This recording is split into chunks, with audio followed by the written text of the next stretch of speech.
We started back with you about 3 years ago, and obviously I was working full-time and being micromanaged. Yeah, so once we found our first deal, then Karina threw the job in and went full-time into that first deal.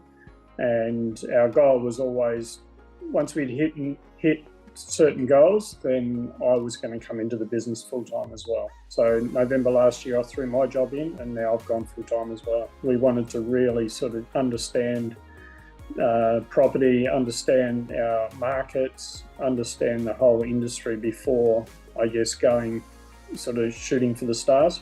So over the sort of last nearly 3 years, I think we've been doing it.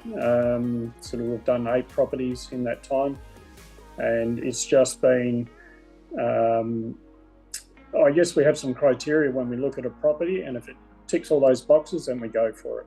And it hasn't been big margins.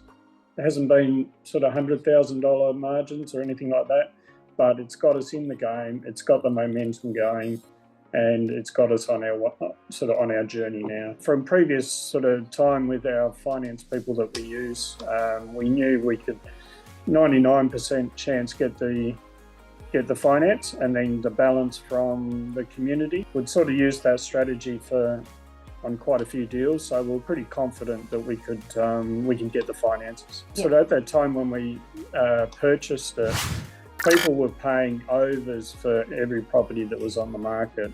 And sort of some properties that were really run down, people were paying sort of $150,000 over what the listing price was.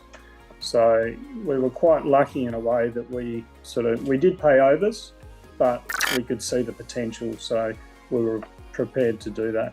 Probably would have been another sort of $20,000. So what we did was we brought in 3 real estate agents and said, look, this is what we're looking at doing, what do you think? And all 3 of them, I think, came back and said, no, don't do that, you won't get your return. And realised it was a bit too much, so it's just knowing when to stop. Yeah. Cash flow is king, really, at the end of the day. So, and we really enjoy it, you know, sort of renovating it and getting the final result. So we've got 1 reno with a subdivision, and then we've got another one is a take down the existing house and splitting that into 2 and building on that. And then the other property is a greenfield site where we can put 10 blocks of land on that, and we'll sell that as land.